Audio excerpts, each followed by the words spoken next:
കേരളീയ സമൂഹത്തിൽ ഇന്ന് പുതുതായിട്ട് വന്നുകൊണ്ടിരിക്കുന്നൊരു പ്രവണത അത് തീർത്തും നിരുത്സാഹപ്പെടുത്തേണ്ടതാണ്. അതിനെക്കുറിച്ചാണ് ഞാനിന്ന് സംസാരിക്കുന്നത്. ചെറുകിട വാണിജ്യങ്ങൾ, കച്ചവട സ്ഥാപനങ്ങൾ ഇത് കേരളത്തിൽ വ്യാപകമായിട്ട് വളർന്നിരുന്നു. പരസ്പരം സഹകരിച്ചുകൊണ്ട് അടുത്തിരിക്കുന്ന കടക്കാരുമായിട്ടും അല്ലെങ്കിൽ ആ ചുറ്റുവട്ടത്തുള്ള നാട്ടുംപുറത്തുള്ള കച്ചവടക്കാരുമായിട്ട് ചേർന്നുകൊണ്ട് പരസ്പരം സഹകരിച്ചിരുന്നു.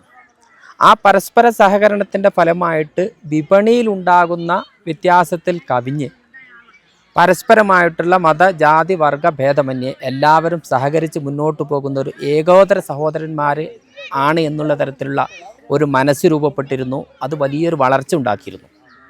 എന്നാൽ സമീപകാലത്തായിട്ട് വന്നുകൊണ്ടിരിക്കുന്ന ഒരു പ്രവണത എന്ന് പറയുന്നത് ചുറ്റുവട്ടത്തുള്ള ആളുകളുടെ മതമോ അവരുടെ ഏതെങ്കിലും തരത്തിലുള്ള സാമുദായിക അടുപ്പമോ നോക്കിയിട്ട് അനാവശ്യമായിട്ട് അവരുടെ സ്ഥാപനങ്ങളുമായിട്ട് ഒരുതരം ബഹിഷ്കരണാഹ്വാനം ചില സ്ഥലങ്ങളിൽ നിന്ന് പൊട്ടിപ്പുറപ്പെടുന്നുണ്ട്. ഇത് തീർത്തും നമുക്ക് ഉപകാരപ്രദമല്ല എന്ന് മാത്രമല്ല ഒരുപാട് ഉപദ്രവമുണ്ടാക്കുന്ന ഒരു പ്രവണതയാണ്. അത് നാം നിരുത്സാഹപ്പെടുത്തേണ്ടത് തന്നെയാണ്.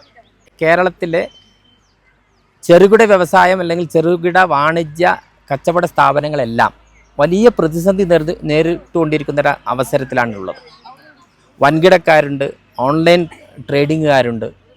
അതുകൂടാതെ കോർപ്പറേറ്റ് ജയൻറ്റുകൾ ഇന്ത്യയിലെ ഏറ്റവും മികച്ച ഉപഭോക്തൃ സംസ്ഥാനമായ കേരളത്തെ വളഞ്ഞു മുറുക്കാൻ അല്ലെങ്കിൽ വരിഞ്ഞു മുറുക്കാൻ ശ്രമിച്ചു കൊണ്ടിരിക്കുന്ന വളരെ മോശപ്പെട്ട ഒരവസ്ഥയുമാണ് നിലവിലുള്ളത്. അങ്ങനെ ആകുമ്പോൾ നമുക്ക് തീർച്ചയായിട്ടും ചെറുകിട വ്യവസായത്തെയും ചെറുകിട വാണിജ്യത്തെയും നിലനിർത്തണം എന്നുണ്ടെങ്കിൽ ആ ചുറ്റുവട്ടത്തുള്ള ചെറുകിട സ്ഥാപനത്തെ വളർത്തുവാനും പരിപോഷിപ്പിക്കുവാനും പ്രോത്സാഹിപ്പിക്കുവാനും അവൻ്റെ ജാതിയോ മതമോ വർഗമോ വർണ്ണമോ ഒന്നും നോക്കാതെ പകരം വാണിജ്യത്തിലുള്ള അവരുടെ കൗശലത, വിപണിയിലുള്ള വില, അവർ കൊടുക്കുന്ന സേവനങ്ങൾ, എന്ന് മാത്രമല്ല അവർ വിൽക്കുന്ന ഉൽപ്പന്നമോ സേവനമോ അതിൻ്റെ ഗുണനിലവാരം, ഈ 3 ഘടകങ്ങൾ പരിഗണിച്ച് മാത്രം ഒരു കച്ചവട സ്ഥാപനത്തെ സ്വീകരിക്കുവാൻ നാം തയ്യാറാവേണ്ടതുണ്ട്.